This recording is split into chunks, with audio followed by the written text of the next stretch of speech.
കർത്താവേ, നീ തലമുറ തലമുറയായി ഞങ്ങളുടെ സങ്കേതമായിരിക്കുന്നു. ഏത് വിഷയത്തിൻ്റെയും പുറകിലുള്ള ഉയർച്ച എന്ന് പറയുന്നത് നിശബ്ദമായിട്ടുള്ള പ്രാർത്ഥനയാണ്. ഈ പ്രദേശങ്ങളിലൊക്കെ സുവിശേഷ സത്യത്തിന് വേണ്ടി നിലനിന്ന അനേക ഭവനങ്ങളുണ്ട്. ആ ഭവനങ്ങളെയൊക്കെ ഓർത്ത് കർത്താവിന് സ്തോത്രം ചെയ്യുന്നു. ഈ പ്രിയ മാതാവ് താൻ ജീവിച്ചിടത്തോളം കാലം കർത്താവിൽ പ്രത്യാശ വെച്ച് ഇമ്മങ്ങളുടെ പർദീസിൽ വിശ്രമിക്കുന്നുകൊണ്ട് മരണമെന്ന ഈ അനുഗ്രഹീതമായ യാഥാർത്ഥ്യത്തിന് മുൻപിൽ എല്ലാ സമൂഹവും സകല മാനവരാശിയും കടന്നു പോകേണ്ടതുണ്ട്. മരണത്തെക്കുറിച്ച് ഉറപ്പും ധൈര്യവും പ്രാപിപ്പാൻ ഇങ്ങനെയുള്ള സന്ദർഭങ്ങൾ ദൈവം ഇടയാക്കട്ടെ എന്ന് പ്രാർത്ഥിക്കുന്നു. ശേഷാൽ ഈ പ്രിയ ഭവനത്തോടെ അടുത്ത ഭവനമാണ് ഇവിടെയുള്ള ഇന്ത്യൻ പെന്തക്കോസ്ത് ദൈവസഭ. അവിടെയുള്ള സഭ വളർച്ചയ്ക്ക് വേണ്ടി ഈ പ്രിയ കുടുംബം കാണിച്ചുകൊണ്ടിരിക്കുന്ന എല്ലാവിധമായ സഹകരണങ്ങളെ ഓർത്ത് സ്തോത്രം ചെയ്യുന്നു. നിന്ദിനെ കൊണ്ടവരിൽ ആദ്യ ഫലമായി ഉയർത്തെഴുന്നേറ്റു. ആ പ്രത്യാശയുടെ തുറമുഖത്ത് ഈ പ്രിയ വാത്സല്യ മാതാവിനെ തേജസ്സിന്റെ വിണിശരത്തോടെ കാണാം എന്നുള്ള പ്രത്യാശയോടെ സമയം നൽകി തന്ന കർത്താവിന്റെ ദാസന്മാർക്ക് നന്ദി അറിയിക്കുന്നു. ദൈവം നമ്മെ സഹായിക്കട്ടെ.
സ്നേഹിതൻ മാനവേ തന്തിരു മാറിടം ചാരിടും പാരിടമാകവേ മാറിടും നേരവും ചാരിടാൻ തന്തിരു മാറിട. പ്രിയപ്പെട്ട അമ്മച്ചിയുടെ ദേഹവിയോഗത്താൽ ദുഃഖത്തിലും ഭാരത്തിലുമായിരിക്കുന്ന പ്രിയപ്പെട്ട ഓരോരുത്തരുമേ,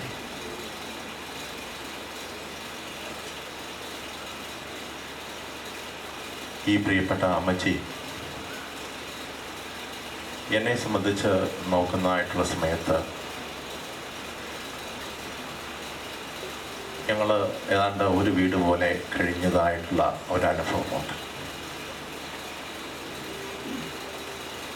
എനിക്ക് ഞങ്ങളുടെ ഒറിജിൻ മല്ലപ്പള്ളിയാണ്. 4 ഇവിടപ്പം താമസിക്കുന്നു. ഞാൻ അങ്ങോട്ടോ ഇങ്ങോട്ടോ പോകുന്നത് ഇവിടെ മാത്രമേ ഉണ്ടായിരുന്നു. ഷാജിമോനെ ഞാൻ വിളിക്കും, എന്നെ റെജിമോനെ എന്നെ വിളിക്കും. അങ്ങനെ അങ്ങോട്ടും ഇങ്ങോട്ടും ഉള്ളതായിട്ടുള്ള ആ വലിയ സ്നേഹമെന്ന് മിക്ക സമയങ്ങളിലും പോകുമ്പോൾ നല്ല ഓർമ്മയോടുകൂടെയും നല്ല ജ്ഞാനത്തോടുകൂടിയാണ് സംസാരിച്ചുകൊണ്ടിരുന്നത്. ഒരു പ്രാവശ്യം ഒഴിച്ച് ബാക്കി എല്ലാ സമയത്തും വളരെ കൃത്യമായിട്ട് കാര്യങ്ങൾ പറയുവാനായിട്ടിടയായിട്ടുണ്ട്. പ്രത്യേകിച്ച് ഈ മാതാവിനെ സംബന്ധിച്ച് പാട്ടുകൾ പാടുന്നതും ഒന്ന് പ്രാർത്ഥിക്കുന്നതും വേദപുസ്തകം വായിക്കുന്നതും ഒക്കെ വളരെ സന്തോഷകരമായിരുന്നു. അത് ഇവിടെ താമസിക്കുമ്പോഴും അത് വടൂരായിരുന്നപ്പോഴും ഒക്കെയും ആ സന്തോഷം കാണുവാനായിട്ട് സാധിച്ചിട്ടുണ്ട്.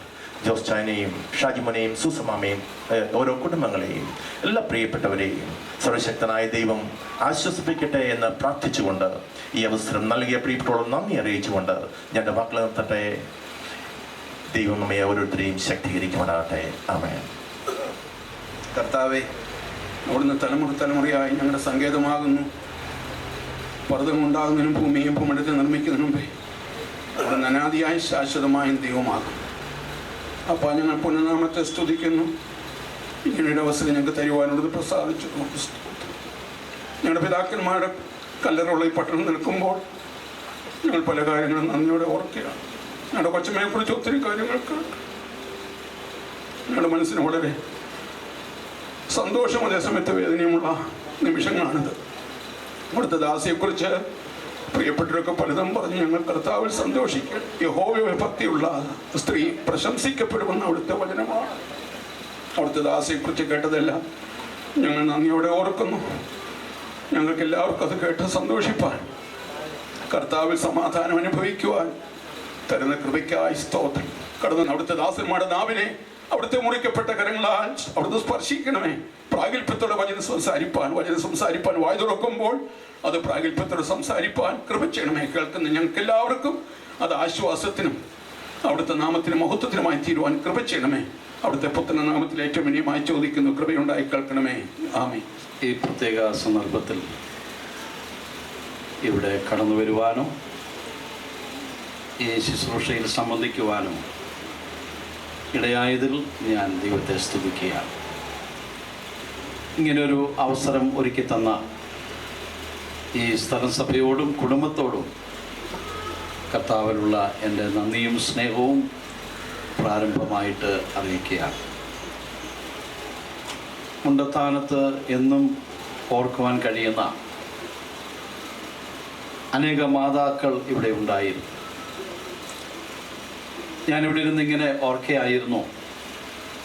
വർഷങ്ങൾക്ക് മുൻപ് എൻ്റെ പ്രിയ സഹോദരൻ KV മാത്യു, അദ്ദേഹം ഇവിടെ ഒരു അധ്യാപകനായി ജോലി ചെയ്യുന്ന ആ കാലഘട്ടത്തിൽ, അതേ സമയത്ത് തന്നെ ഞാൻ വാഴൂരിൽ ആശുപത്രിയിൽ ജോലിയിലായിരിക്കുമ്പോൾ മിക്കവാറും ദിവസങ്ങളിൽ ഈ കങ്ങഴയിൽ മുണ്ടത്താനത്ത് വന്ന് ഈ വീടുകളിലൊക്കെ താമസിക്കുകയും അവരുടെ സ്നേഹവും അവരുടെ കരുതലൊക്കെ അനുഭവിക്കുകയും ചെയ്യാൻ കഴിഞ്ഞ ആ മനോഹര ദിവസങ്ങൾ ഞാനിവിടെ ഇരുന്നിങ്ങനെ ചിന്തിക്കുകയായിരുന്നു. ധന്യമായ ഒരു ജീവിതം നയിച്ച് വിശ്വസ്തയോടുകൂടി കർത്താവിന് വേണ്ടി നിന്ന ഈ വാത്സല്യ അമ്മച്ചിയെ ഓർത്ത് ഞാൻ ദൈവത്തെ സ്തുതിക്കുക. പ്രത്യേകിച്ച് ആ കുടുംബത്തിനായി ഞാൻ സ്തോത്രം ചെയ്യുന്നു. ദൈവം നൽകിയ മക്കൾ അവരെല്ലാവരും ദൈവഭാഗത്ത് കാണപ്പെടുവാനും ദൈവദാസന്മാരെയും ദൈവമക്കളെയും വളരെ ഹൃദയംഗമായി സ്നേഹിക്കുവാനും സുവിശേഷ വേലയിൽ ഒരു നല്ല പങ്ക് നിർവഹിക്കുവാനും ഇടയായിട്ടുണ്ട്. പ്രിയ കുഞ്ഞുങ്ങളെ ഓർത്ത് ഞാൻ ദൈവത്തെ സ്തുതിക്കുന്നു. അവരുടെയൊക്കെ സ്നേഹ ആദരവുകൾ അനുഭവിക്കുവാൻ കഴിഞ്ഞ നാളുകളിൽ ഇടവരായി എനിക്കും സാധിച്ചിട്ടുണ്ട്. അതെല്ലാം ഞാൻ ഓർത്ത് ദൈവത്തെ സ്തുതിക്കുകയാണ്. വളരെ പരിമിതമായ സമയമാണ് എൻ്റെ മുൻപിലുള്ളത്. ദീർഘമായൊരു സമയം ഞാൻ എടുക്കുന്നില്ല. എൻ്റെ സമയപരിധിയിൽ നിന്നുകൊണ്ട് 1-2 ആലോചനകൾ തിരുവചനത്തിൽ നിന്ന് ഓർപ്പിച്ച് ഞാൻ എൻ്റെ വാക്കുകൾ അവസാനിക്കും. കൊരിന്ത്യർക്ക് എഴുതിയ 2-ാം ലേഖനം 5-ാം അധ്യായം അതിൻ്റെ 8 മുതലുള്ള വാക്യങ്ങൾ നമുക്ക് വായിക്കാം. കൊരിന്ത്യർക്ക് എഴുതിയ 2-ാം ലേഖനം 5-ാം അധ്യായം 8 മുതലുള്ള വാക്യം. ഇങ്ങനെ ഞങ്ങൾ ധൈര്യപ്പെട്ട് ശരീരം വിട്ട് കർത്താവിനോടുകൂടെ വസിപ്പാൻ അധികം ഇഷ്ടപ്പെടുന്നു. അതുകൊണ്ട് ശരീരത്തിൽ വസിച്ചാലും ശരീരം വിട്ടാലും അവനെ പ്രസാദിപ്പിക്കുകയാകുന്നു ഞങ്ങളുടെ ജീവിത ലക്ഷ്യം. അപ്പസ്തലനായ പൗലോസ് പറഞ്ഞിരിക്കുന്ന മനോഹരമായ ചില വാക്കുകളാണ് ഇവിടെ വായിച്ച് കേൾക്കുവാനായിട്ടിടയായി. പൗലോസ് പറയുന്ന ഒരു പ്രധാനപ്പെട്ട കാര്യം, 1 ശരീരത്തിൽ വസിക്കുക, 2 ശരീരം വിടുക. ഫിലിപ്പിയരെ നാം വായിക്കുന്ന സമയത്ത് അവിടെ 4-ാം അധ്യായത്തിൽ പൗലോസ് പറയുന്ന വേറൊരു വാക്കുകളുണ്ട്, ശരീരത്തിന് രൂപാന്തരമുണ്ടാകുക. ഈ 3 വസ്തുതകൾ പൗലോസിന്റെ വാക്കുകളായിട്ട് നമുക്ക് കാണാനായിട്ട് കഴിയും. ഈ പ്രിയ അമ്മച്ചി കഴിഞ്ഞ ദീർഘനാളുകൾ ഈ ലോകത്തിൽ ജീവിച്ചു. ഈ ലോകത്തിലെ ജീവിതം കൊണ്ട് സാധ്യമായ ഏറ്റവും പ്രധാനപ്പെട്ട കാര്യം ദൈവത്തെ പ്രസാദിപ്പിച്ചുകൊണ്ട് ജീവിച്ചു എന്നുള്ളതാണ്. ഈ നല്ല നാളുകൾ ഈ നല്ല കർത്താവിന് വേണ്ടി ജീവിച്ച് അവസാനിക്കുവാനായിട്ട് ദൈവം സഹായിക്കട്ടെ. രണ്ടാമത് പൗലോസ് പറയുന്ന മറ്റൊരു കാര്യമാണ് ഈ ശരീരം വിടുക. ഈ ശരീരം വിടുക എന്ന് പറയുന്നത് ദൈവത്തിന് പ്രസാദമുള്ള ഒരു കാര്യമാണ്. ശരീരത്തിൽ വസിക്കുമ്പോൾ ദൈവത്തെ പ്രസാദിപ്പിച്ച് ജീവിക്കുക. എന്നാൽ ശരീരം വിടുമ്പോൾ അതിൽ നിന്ന് ദൈവത്തിന് പ്രസാദമുള്ള ഒരു കാര്യമുണ്ട്. എന്താണ്? തൻ്റെ ചങ്കിലെ ചോരയാൽ വീണ്ടെടുത്ത തൻ്റെ മക്കളെ ഈ ലോകത്തിൽ നിന്ന് വേർതിരിച്ച് അവന്റെ അടുക്കൽ ഇരുത്തുക എന്ന് പറയുന്നത് നമ്മുടെ കർത്താവിന് ഏറ്റവും പ്രസാദകരമായിരിക്കുന്ന ഒരു കാണുവാൻ ആഗ്രഹിച്ച പ്രാണപ്രിയന്റെ മുഖം കാണുവാനായിട്ടിടയായി. തനിക്ക് മുൻപായി കടന്നുപോയ അനേക പ്രിയപ്പെട്ടവരെ കണ്ട് സന്തോഷിക്കുവാനായിട്ടിടയായി. വിട്ടുപിരിഞ്ഞ് ക്രിസ്തുവിനോട് കൂടെ. മൂന്നാമത് പൗലോസ് പറഞ്ഞ വാക്കോടെ പറഞ്ഞ് ഞാൻ അവസാനിപ്പിക്കാം. ഈ ശരീരത്തിന് രൂപാന്തരമുണ്ടാകുക. പ്രിയമുള്ളവരെ, ഈ ശരീരത്തിൽ വസിക്കുക, ഈ ശരീരം വിടുക. അവിടെ നാം വായിക്കുന്നത് ഈ ശരീരത്തിന് രൂപാന്തരമുണ്ടാകുക. ഈ താഴ്ചയുള്ള ശരീരം തൻ്റെ മഹത്വമുള്ള ശരീരത്തോട് അനുരൂപമായി രൂപാന്തരപ്പെടുത്തുന്ന ഒരു സമയമാണ്. ഈ അടുത്ത സമയത്ത് പാലായിൽ ഞങ്ങൾ ഹോസ്പിറ്റൽ മിഷൻ പ്രവർത്തനത്തിനായിട്ട് ഗവൺമെന്റ് ആശുപത്രിയിലേക്ക് കടന്നുപോയി. അവിടെ ചെന്നപ്പോൾ അവിടുത്തെ ആ സെക്യൂരിറ്റി ഒന്ന് പരിചയപ്പെടുവാനായിട്ടിടെ അദ്ദേഹം പറഞ്ഞ വാക്ക് പലപ്പോഴും ഞാൻ പറഞ്ഞിട്ടുണ്ട്. അദ്ദേഹം ഒരു വിശ്വാസിയായിരുന്നു. അദ്ദേഹം വിളിച്ചിരുത്തി തൻ്റെ റൂമിൽ വിളിച്ചിരുത്തിയിട്ട് ഞങ്ങളോട് പറഞ്ഞ വാക്കുകൾ ഞാൻ എന്ന് ഓർക്കാറുണ്ട്. ബ്രദറെ, 7 വർഷം ഒരു മകന് വേണ്ടി ഞാൻ പ്രാർത്ഥിച്ചു. മക്കളില്ലായിരുന്നു. ഒരു മകന് വേണ്ടി 7 വർഷം കണ്ണുനീരോടുകൂടി ഞങ്ങൾ പ്രാർത്ഥിച്ചു. 7 വർഷം കഴിഞ്ഞപ്പോൾ ഒരാൺമകനെ ദൈവം ഞങ്ങൾക്ക് നൽകി.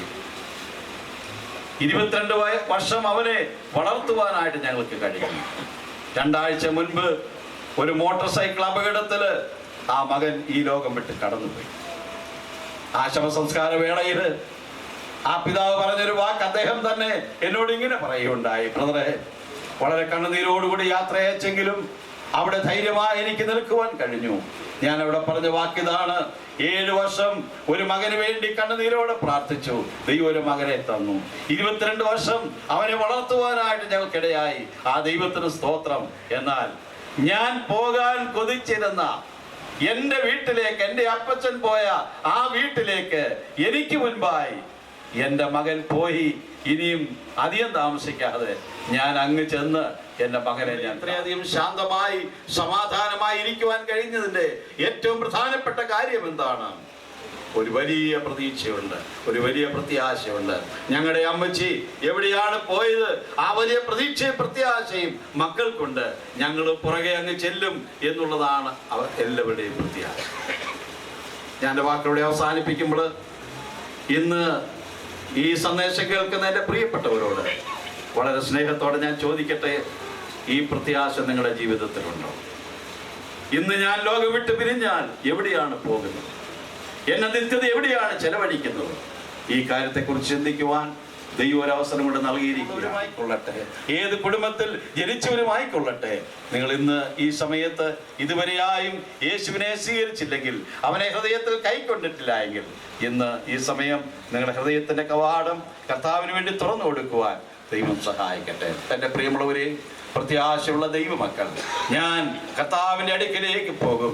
എനിക്ക് മുൻപായി കടന്നുപോയ എൻ്റെ പ്രിയപ്പെട്ടവരെ ഞാൻ കാണും. എൻ്റെ കർത്താവ് വേഗം വരും എന്നുള്ള ആ വലിയ പ്രതീക്ഷയുള്ള ദൈവമക്കൾ, പ്രത്യാശയോടുകൂടി ഒരു പാട്ടിനടി നമുക്ക് എല്ലാവരും കൂടെ ചേർന്ന് നമുക്ക് പാടാം. ദൈവം നമ്മെ സഹായിക്കട്ടെ.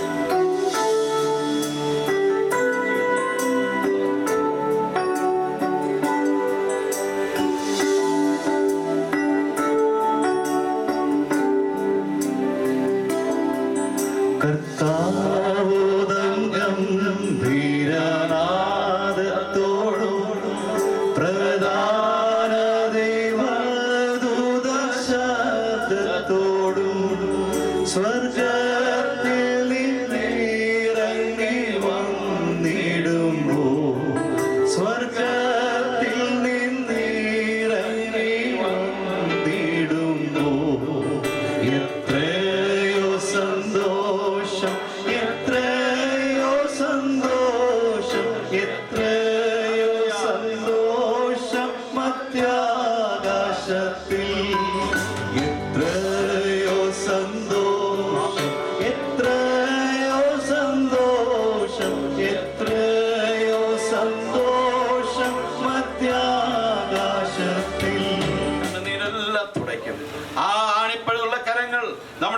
കണ്ണുനീർ തുടയ്ക്കുമ്പോൾ പ്രിയമുള്ളവരെ നാം അവന്റെ മുഖം കാണും. നമ്മളെ വിട്ട് പിരിഞ്ഞ അനേക പ്രിയപ്പെട്ടവരെ നിത്യതയിൽ കാണുവാനായിട്ട് പോകുന്നു. നമ്മുടെ കർത്താവിൻ്റെ വരവ് സമീപിച്ചിരിക്കുന്നു. പ്രത്യാശയോടെ നമുക്ക് മുൻപോട്ട് പോകാം. ഈ വേർപാടിൽ ദുഃഖിക്കുന്ന എല്ലാ പ്രിയപ്പെട്ടവരെയും കർത്താവ് ആശ്വസിപ്പിക്കട്ടെ. സകല ബുദ്ധിയും കവിയുന്ന ദൈവസമാധാനത്താൽ ഹൃദയത്തെ നിറയ്ക്കട്ടെ എന്ന് പ്രാർത്ഥിച്ചുകൊണ്ട് ഞാൻ എൻ്റെ വാക്കുകളോട് ഉപസംഹരിക്കുന്നു. കർത്താവിൻ്റെ വലിയൊരു നാമം എന്നും എന്നേക്കും വാഴ്ത്തപ്പെടുന്നു. ദീർഘമായ സമയം ഇനി ഇരുത്തി നിങ്ങളെ മുഷിപ്പിക്കാൻ ഞാൻ ആഗ്രഹിക്കുന്നില്ല. ചുരുങ്ങിയ വാക്കുകൾ കൊണ്ട് ഞാൻ അവസാനിപ്പിക്കാം. 38 വർഷം മുമ്പ് അധ്യാപന വൃത്തിയോടുള്ള ബന്ധത്തിൽ ഞാൻ മുണ്ടത്താനത്ത് വന്നു. ഫിലിപ്പ് സാറ് പെൻഷനായതിൻ്റെ പിറ്റേ വർഷം ഇവിടെയുള്ള സഭയുമായി, ഇവിടെയുള്ള കുടുംബങ്ങളുമായി, കൂടാതെ ചുറ്റുപാടുള്ള വീടുകളുമായി, ഞാൻ പഠിപ്പിക്കുന്ന കുട്ടികളുടെ വീടുകളുമായിട്ട് ഒരുപാട് ബന്ധം പുലർത്തുവാൻ എനിക്ക് ആ നാളുകളിൽ സാധിച്ചു. ഈ അമ്മച്ചയെക്കുറിച്ച് ഒത്തിരി ഓർമ്മകളുണ്ട്. ഒരു കാര്യം ഞാൻ ഓർപ്പിക്കട്ടെ. ഒരിക്കൽ ഇവിടെ വന്നപ്പോൾ അമ്മച്ചി